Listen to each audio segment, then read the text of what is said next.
Helicopter News, all the way from Bonn, where we have come to give our last respects to the late Doyen, Raila Odinga Is.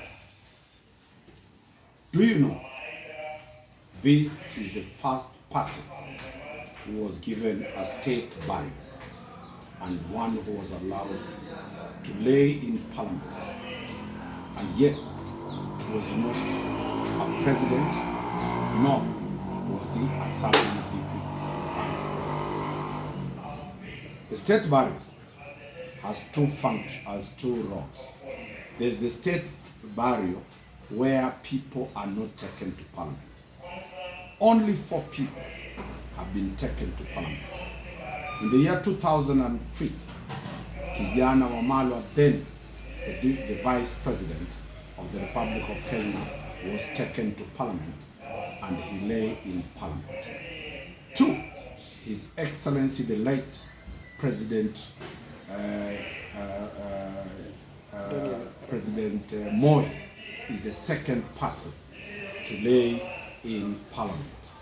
The third person is President Parliament.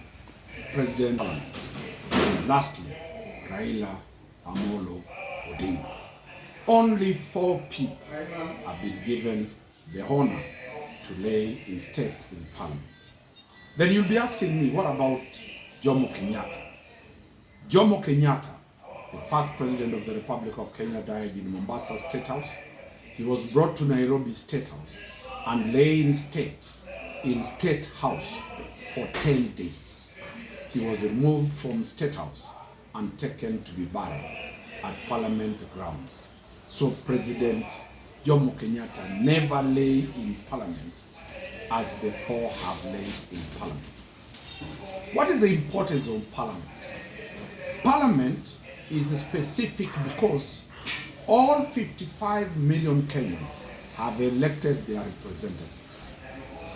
Members of Parliament from the opposition, members of Parliament from the ruling party, members of Parliament from the independent parties, members of Parliament who are nominated, all converge in Parliament. Parliament is the seat of every Kenyan. State House is the seat of a president who has been elected by the majority. And that is why it became incumbent that after Jomo Kenyatta lay in State House, now we must be taking our national heroes to Parliament. That is why Raila had to be taken even for 2 minutes to lay in Parliament, because he represents the national heroes of this country.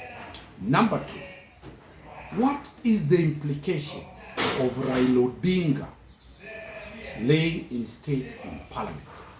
Raila Odinga has been elevated to the level of a president.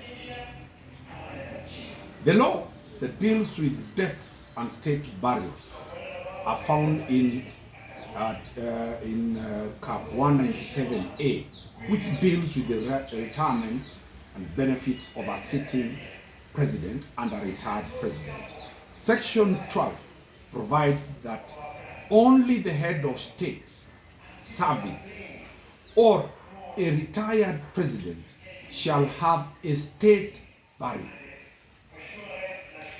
Then there is the law that deals with others. That is Chapter 197B, that deals with the sitting Chief Justice and Deputy Chief Justice, or they are retired, the sitting speakers and their deputies, the sitting CDFs and their deputies. All these people, that is where the seat of the retired Prime Minister falls. Under Section 16, they are given an official burial, not a state burial. They get an official burial. An official burial is different from a state burial. That is why the CDF Ogola, that is why Wangari Maathai, that is why Mukami Kimathi were given official burials. they were not accorded state burial with full honors of KDF. A national state burial, it is the KDF who take over the body. The body left the hands of the family, and it is the property of KDF. What will happen during the gun salute? The head of state is the only one allowed to take a 21 gun salute. Raila Odinga will take a 19 gun salute, which elevates Raila Odinga as an epitome of the national heroes who has laid where his father, Jaramogi Oginga Odinga, did not get a chance to be taken to parliament. It is a great honor. How does this decision come about? The president can decide this through two instruments of the Constitution. An executive order, and that executive order does not apply to deaths. It applies to the organization of government. The president exercises this power through what is called a presidential proclamation. A presidential proclamation cannot be challenged in court.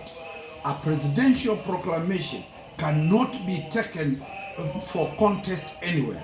And that is why a presidential proclamation starts with the president showing as the commander-in-chief of the armed forces and the chair of the National Security Council. He calls the National Security Council as the chair, and the deputy president is also a member. They agree that it is for the national security and the peace of the nation to accord Raila Odinga this rare opportunity. This is communicated to the cabinet. The cabinet approves. Then the president gives what is called a proclamation order. Many Kenyans have been blaming the president that he delayed to announce the death of Raila Odinga. The president does not announce the death of a national hero himself. He must consult the National Security Council. He must chair a cabinet for them to allow him the full powers of the state to announce. Therefore, this is the law as it is. The president was right, and the situation is calm, and we shall be dealing with the implications after the next episode. Wakili Danstan Omari.